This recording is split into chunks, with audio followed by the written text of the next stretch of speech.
Hey guys, it is Citra here again with the next of the Runecraft 2.13 previews. Our last video was about the hex system and how you can use that to bind curses into it. So this one we'll be looking at one of the new curses. Well, it's called the Butterfingers curse, and it's particularly annoying and hard to get rid of curse. And I will show you how it is built. You require 4 redstone torches.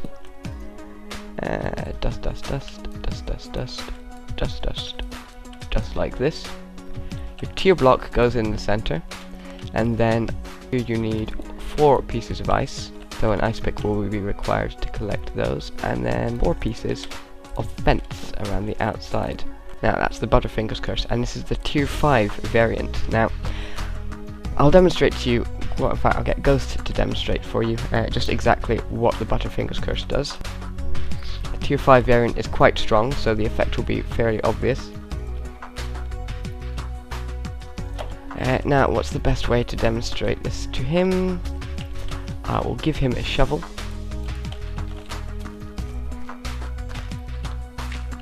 Now you notice what's happened already is that his shovel is now down that hole. I can guarantee you he didn't mean to do that. There he goes again. The Butterfingers, whenever you swing your tool, give you a chance of dropping the item you're holding. This also includes the placing of blocks, and it's completely random. There he goes again.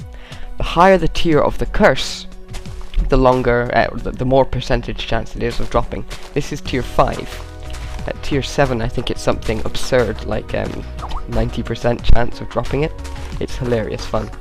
So, there is the Butterfingers curse. This isn't exactly a painful curse, but it is an annoying one, and it will last for a very long time. So, correct way of identifying this is with an identifier. I'll go curse myself so you can see. Butterfingers accepted. Your hands no longer grip your items securely. Now you see I'm afflicted with Butterfingers, 35 strength. That is 35% chance of dropping my item whenever I swing, place a block, or whatever. So how do you combat this? Well, that's where we have a specific other rune called a counter curse. Okie dokie. Now the counter curses look very similar to the actual curse itself. It has a tier block in the center, and you'll see that I'm dropping blocks all over the place. But the pattern is inverted. So the redstone torches are on the inner side. Yes, this is even a real pain during creative mode. They go on the inside, and then the dust goes around them rather than facing in the way, like a buffer really. But it's a little too close to each other, but you can still see that I am vomiting redstone without wanting to. Now the ice goes on the outside this time, and the fences go on the inside. The fences go on the inside. When you activate the counter curse, you'll see I'm getting the message that it's not strong enough to heal me.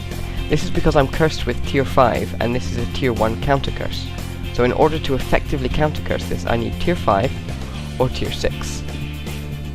This is a tier 5 one, and I don't have to, but I'll activate it with my hand. I am now free from the curse of Butterfingers. I go over to the identifier rune. My hand is not enchanted. So that's how you tell if you've got any long-lasting hexes upon yourself, curses on yourself, with the identifier rune, and that's how you beat them.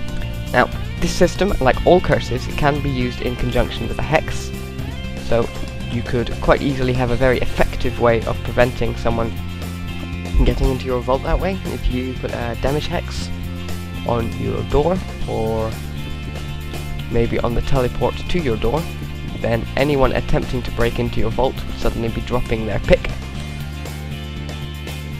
Okay, so I've got a passable vault impersonation here. Little interesting fact for you: 90% of people, when confronted with a door or a wall, will choose to break down the door. Which is a bit silly when you think about it, because actually a lot of times the walls are actually weaker than the doors. In this particular case, what I plan to do is I'm going to build a TP hex and place that on the waypoint in the redstone one that we used in our last tutorial. And because this is a vault, we want this to be fairly resilient, so we'll make it last a while. and then I will use Butterfingers, and I will place the Butterfingers upon the waypoint. That way anyone attempting to break into the vault is already afflicted.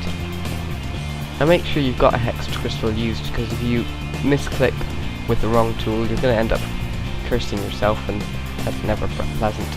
Right, so when at 64 charges for tier 5, bear that in mind. Whenever you teleport to this, anyone entering your vault area, imagine that's them afflicted with Butterfingers, and they're going to have a hard time trying to break down a door with that. Then add into the fact that we're going to make damage curses with Mousetrap on the door itself, on the 2 central points. Now we're going to want a lot of these, so again, tier 5, 64 uses. Get that. There we go. Mousetrap and so forth. Let's turn the rain off. Could interfere with our experiment. Okay, I will show Ghost how to do the counter curse. Okay, I'm going to give him a diamond pickaxe. See what he does. Okay, now he's got Butterfingers. At least I really hope he does. If not, everything's gone askewy.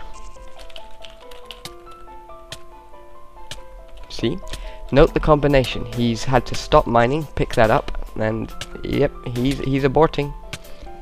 Every time he teleports, he's gonna have to... I think he's just trying to open the lock. See? Frustrating. He's going to burn to death before he manages to break down the obsidian. Admittedly, this could be countered with something like a... Oh, he's gone for one of the ones that I didn't curse. Smart. Still taking him an extremely long time.